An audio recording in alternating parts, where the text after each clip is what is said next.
1916 সালে গোপন সাইক্স-পিকো চুক্তির মাধ্যমে ফ্রান্সের নিয়ন্ত্রণে আসে লেবানন অঞ্চল।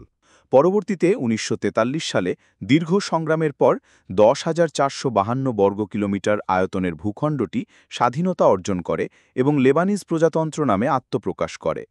ভূমধ্যসাগরের তীরবর্তী ঐতিহ্যবাহী ক্ষুদ্র রাষ্ট্র লেবানন রাজনৈতিক, অর্থনৈতিক ও আঞ্চলিক সংঘাতের শিকার হয়ে ব্যর্থ রাষ্ট্রে পরিণত হওয়ার দ্বারপ্রান্তে উপনীত হয়েছে। একসময়ের মধ্যপ্রাচ্যের সুইজারল্যান্ড নামে পরিচিত সমৃদ্ধিশালী দেশটি আজ অর্থনৈতিক ও রাজনৈতিক দেউলিয়াত্বে নিমজ্জিত। বর্তমানে আন্তর্জাতিক সুযোগগুলোতে লেবাননকে ফেইল্ড স্টেট বা অকার্যকর রাষ্ট্র হিসেবে চিহ্নিত করা হচ্ছে। এর পেছনে রয়েছে রাজনৈতিক অচলাবস্থা, সাম্প্রদায়িক বিভাজন, অর্থনৈতিক পতন, নিরাপত্তা সংকট এবং বিদেশি প্রভাবের মতো জটিল ও বহুমুখী কারণ। লেবাননের অকার্যকারিতার কেন্দ্রে রয়েছে এর রাজনৈতিক কাঠামোর জটিলতা, যা সাম্প্রদায়িক বিভাজনকে প্রাতিষ্ঠানিক রূপ দিয়েছে এবং রাষ্ট্রকে কার্যত অচল অবস্থায় ঠেলে দিয়েছে। লেবাননের ৫৪% জনসাধারণ মুসলিম, ৪১% খ্রিস্টান এবং ৫% দ্রুত জাতিগোষ্ঠীর মানুষ। ১৯৪৩ সালের ন্যাশনাল প্যাক্টের মাধ্যমে প্রবর্তিত কনফেশনালিজম বা ধর্মীয় সম্প্রদায় ভিত্তিক ক্ষমতা বণ্টন ব্যবস্থায় রাষ্ট্রপতি হন মারোনাইট খ্রিস্টান, প্রধানমন্ত্রী সুন্নি মুসলিম এবং সংসদ স্পিকার শিয়া মুসলিম। প্রথম দিকে এই ব্যবস্থা অন্তর্ভুক্তিমূলক মনে হলেও সময়ের সাথে এটি পক্ষাঘাতগ্রস্ত রাজনীতির জন্ম দিয়েছে, কারণ প্রতিটি বড় সম্প্রদায় ও রাজনৈতিক দল জাতীয় স্বার্থের পরিবর্তে নিজেদের সম্প্রদায়গত স্বার্থকে অগ্রাধিকার দিয়েছে। এই কাঠামোর ফলে নীতি প্রণয়ন ও সংস্কার কার্যত অচল হয়ে পড়েছে।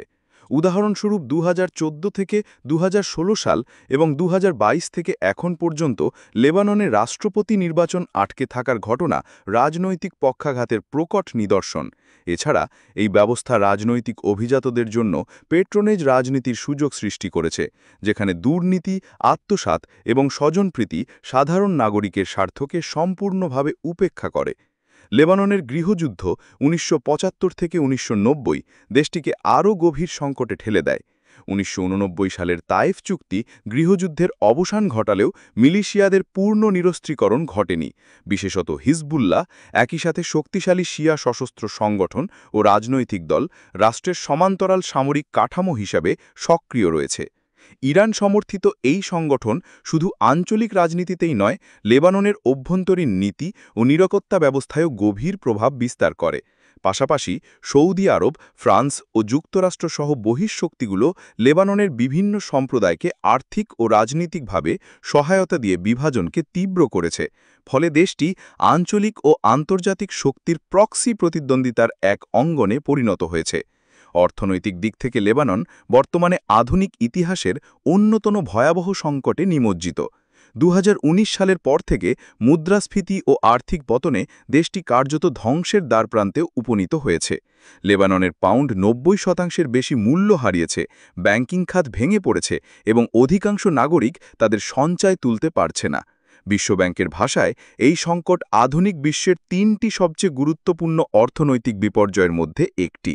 দারিদ্র্য হার ৮০% বেশি জনসংখ্যাকে গ্রাস করেছে। দুর্নীতি, কর ফাঁকি, রাষ্ট্রায়ত্ত প্রতিষ্ঠানের অপব্যবস্থাপনা এবং রাজনৈতিক অভিজাতদের আত্মসাৎ আইএমএফ বা আন্তর্জাতিক সাহায্য পাওয়ার প্রক্রিয়াকে ব্যাহত করছে। জনসেবা খাতেও লেবানন প্রায় ভেঙে পড়েছে। বিদ্যুৎ সরবরাহ দিনে কয়েক ঘন্টার বেশি থাকে না। পানি ও স্বাস্থ্যসেবা ভয়াবহ সংকটে।